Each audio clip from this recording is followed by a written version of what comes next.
Hello on the other side. Hello. How's everyone doing? Good, good. I'm feeling like a little bit weird today. Like not weird, but a little bit nervous today for some reason. I don't know why. But it's all good. Okay, let's get down to the subject, Chris. Yeah. Don't yeah. avoid it. What's your limit? What's my limit? Yeah. I like to think I have no limits, but I put Maybe you limits on should? myself. Oh shit. I'm sorry. Yeah, I've been watching way too many motivational videos, so it kind of like eliminates the idea of having limits, but maybe I should place limits on myself, Maybe. as you say. Like personal boundaries and limits. I agree 100%. You know me too well, Alexandra. Yeah, so as you guys might have guessed, we're talking about limitations. Yep. Yay. Straight at the beginning of the year. Yeah, why not? I mean, let's just run with it, you know? Sure. So, okay. First thing, you think you should have limits, but you don't have them.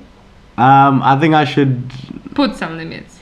No. put limits, but in my mind, I don't think of them as limits. I think of them as boundaries, But like personal boundaries, in order to build core values. of course. know? But isn't the boundary a limit? It is, but I like to use the word boundary. Okay. All right. Yeah. So, limit is a pejorative word for you then. Limit feels like, for me, if I say the word limit, it feels as if there's something that's stopping, like nothing's infinite. You know, I like to believe that life is infinite and everything, possibilities are infinite, and you know, nothing's impossible, you know, that kind of thing. Everything is possible, you know, life is for the taking, you know, you just got to run with it. But when I think of the word limit, it's like it kind of puts a cap on it, like, you know, it's weird. I don't know. What do you make of it? Well, there are so many different limits. I don't think it is a negative word. I mean, I know that mostly probably it's perceived like one, and it doesn't feel nice. Okay, it doesn't feel nice to be limited. Like you feel like you are closed in the box and you cannot go out. But on the other hand, like it's impossible to, like, if everyone would be like limitless, how would we function? I mean, as a society, as like anything, it would be anarchy, probably, wouldn't it? No, I mean, if everyone was limitless, people would actually live up to their true potentials and not like cause chaos. You're very idealistic. No, I'm optimistic. Oh, that's true. Okay, that's true. Super But- optimistic. But then on the other hand, like, I mean, it's nice idea not to have limits, but there's this, like, well, let's say saying that like our right to do things ends with the limit of other person, right? So like we do not cross the limit of other people, because other people also have rights. So it's, I mean, I don't know how limitless society would work. I mean, I cannot imagine that, because if you don't have the limit and the other person doesn't have limit, then how do you how do you react together? Like, how do you cooperate? Oh, you think of boundaries. Yeah, boundaries, limits, like everything. I mean, Oh, you see, when you say limits, I told you, I think of limits and boundaries as like, okay, you know, when you're talking about boundaries, I understand what you mean. okay. Yeah, I think if everything was limitless, you see, when I think limitless, I think of the movie, as you probably guessed. So that's why when I think limitless, I think like, you know, fast-paced and, you know, I'm using 100% of brain capacity and, you know, stuff like that, and like doing the impossible, making everything possible instantaneously, no time to differentiate between thought and reality. You know, just everything just happens just like that. That's what I think when I think limitless. So when you said if everyone was limitless, wouldn't there be like a, you know, some form of chaos? And that's why I said no, because everyone would be living up to their true potential, because no one would need to actually harm another, because it wouldn't serve them any purpose, because they can get everything they want anyway. They wouldn't need to harm the next person in order to get it, because they are limitless. Do you understand? Yeah, I that? mean, I do understand. I mean, it just like I had something different on my mind, let's say, when I was talking to you. Yeah. Okay. So that's why I don't think. I mean, limit can be something that is freeing and. Okay, what's the different word than limiting? I mean, it can be something that closes you in the box, but also something that makes you safe, I would say. Do you understand? Like, it's a good and a bad thing at the same time. Yeah. Because your limit, let's say your boundary or whatever, however we call it, stops you for doing harm to another person. Yeah. I guess, yeah. So that's one, it's a useful thing. But on the other hand, like, limit can be something that stops you from developing. So. I mean, like everything, it's like yin and yang, you know. Yeah, that's true. For every light, there has to be darkness. I mean, how can darkness exist without light? And how can light exist without darkness? So I do understand what you mean. So, like, it's just about looking at the bright side of the limit. Yeah, let's say so. I mean, yeah. Yeah. Hey, that actually makes me think about something. You know when people say the sky is the limit? Yeah. And some people say, no, the sky is not the limit. I'm not sure if I have heard that one. Okay, well, I mean, not sure what basically, if the sky is the limit, that means there's a limit. But for those that think of life possibilities as limitless, they'll say, no, the sky is not the limit because it's blocked, it's capped at a point. They say, no, the sky is the limit, but really it's not the limit because there's so much further. But now I understand, because the sky is the limit, but it's not the limit. It's like the Tao is the Tao, but not the Tao. You know what I mean? Yes, okay. Yeah, I do. Yeah, and you just sparked that in my mind now, so I thought I have to mention that. Oh, that brings something else to my mind. Okay, that will be a very broken quotation, but Wittgenstein said something like that the boundaries, the borders maybe, of our language are the limits of our mind. Which kind of I've heard that. Yeah, actually. I mean, it's a bit broken. I don't remember exactly like the original, but that's, let's say, that the meaning out of the quote. So this, you know, with the is the sky the limit, kind of, it brought it to my mind. And that's more in like a social kind of.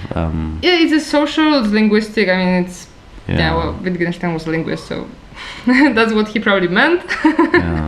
But yeah, we can interpret it as we want. But I like that quote, although I don't remember it. It's always something to ponder on.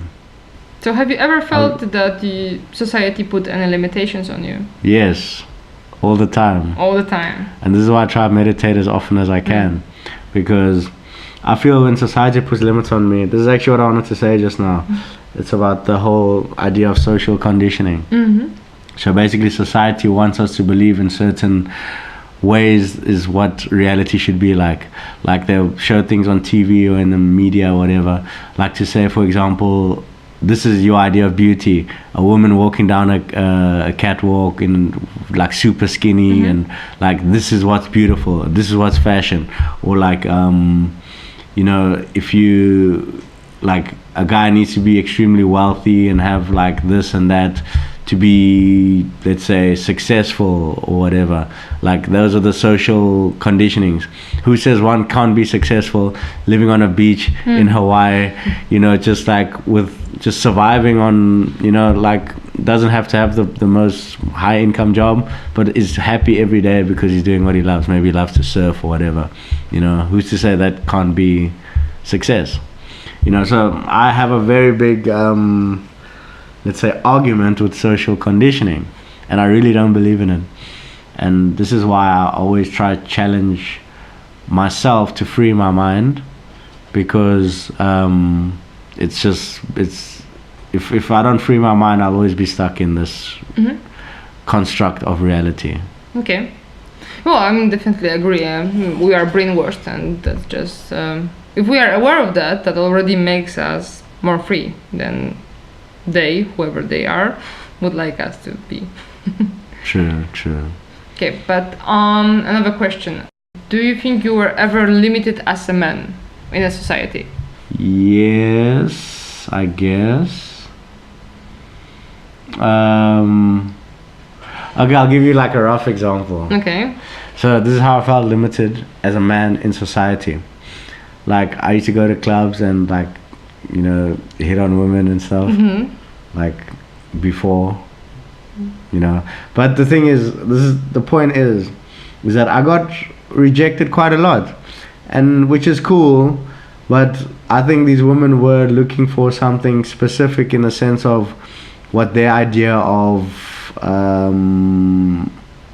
the ideal guy would be, not realizing that they could have met the ideal guy if they'd given that guy a chance.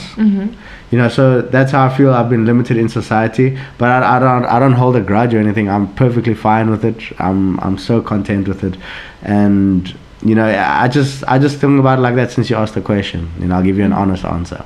Okay. And what about you? Have you felt any limitations as a woman in society? Well, I would say quite a lot, but I mean that's okay. Maybe it's less of a personal experience, as more like how I see, in a way, some social exclusion, because I'm coming from Europe, right? I mean, it's quite a good place to live as a woman, let's say, in comparison with with some cultures around. And I'm coming from Poland, which is definitely not the best country in the world, but also not the worst as to those cases. But I mean, basically, if we're like speaking about limitations, and like before you also mentioned like how we are like kind of put to the same roles and assigned, right? Well, it brings the gender studies, which definitely brings a lot of things that society in a way tried to put me into, like to some boxes and drawers, like what I'm supposed to do, with whom I'm supposed to do that, and when. I mean, like the pressure of being someone and behaving in a way that the girl or woman or whoever like is supposed to behave. So it's, I mean, I know it's very like blurred and it's not a concrete example, but there are plenty of those situations where like the basic one, like boys shouldn't cry, right? I mean, this is a limitation. Like this is like a part of our bringing up. I'm not saying that my parents did that to me, but that's not the only people that bring you up. That's the whole society around. So all the like messages that you get from the media, from your teachers, from your neighbors, from parents of your friends, I mean, all that. This is like plenty of different limitations around you. Oh, it can be also plenty of development. I mean, I'm not saying that this is bad, but yeah. Oh, okay, that's interesting. It's nice to hear that perspective on things, because sometimes we get so stuck in our own heads we forget, let's say, the bigger picture or something. But this has actually been really nice to talk about. I feel a bit more grounded talking about this, and it was a very nice topic. I think hopefully people can gain something from this, and so I guess we will see you guys on the next one. Okay, so for now, ciao. See ya. Bye.